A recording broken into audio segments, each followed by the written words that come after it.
В зале звучит гимн Российской Федерации – олицетворение мира и единства народов. Только на территории Чеченской Республики бок о бок в мире и согласии живут и трудятся представители более 40 национальностей, говорит Ахмед Дудаев.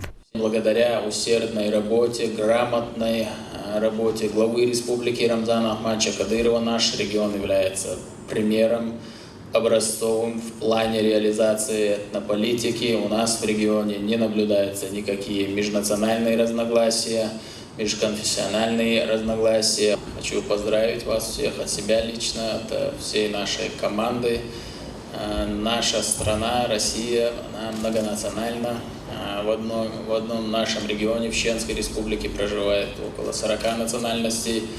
Хочу поблагодарить их за то, что они не только сохраняют свою культуру, свою самобытность, историю, еще приумножают, обогащают свою культуру. На самом деле это сегодня актуально, это сегодня необходимо. В фойе размещены выставочные площадки с предметами быта и прикладного искусства разных народов.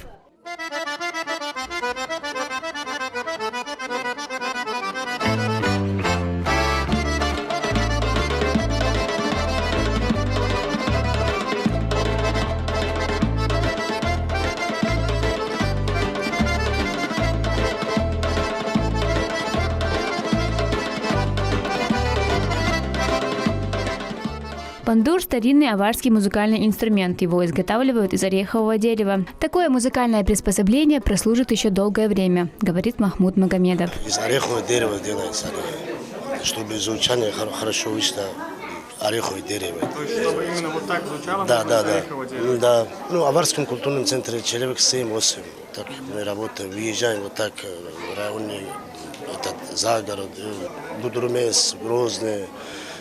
За республику тоже иногда бывает у нас заказы, так выступаем. Я лет 20 работаю в Шаровский район, это Аварский культурный центр. Таиса Мустафаева – пенсионерка. В красивом национальном нагайском костюме женщина представляет культуру своего народа. Живет она в селе Сарысу Шелковского района с 1963 года. Вот эта чесалка у нас, шерсть чешут, потом нитку делают и вяжут носочки, такие шерстяные. Я живу в селе Сарысу 63-го года.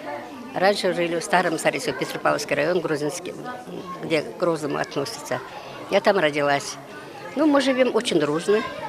Наше счастье, горе, все одинаковое. Мы друг к другу ходим, дети маленькие и взрослые, все такая дружба. В конце мероприятия для гостей организовали концерт представителей всех культурных центров Чеченской Республики, которые представили свои традиционные танцевальные и музыкальные номера. Мария Махачиева, Хеда Саламова, Шамиль Арсенбиев, Имран Абазаев, Аюб Шахидов. Неделя.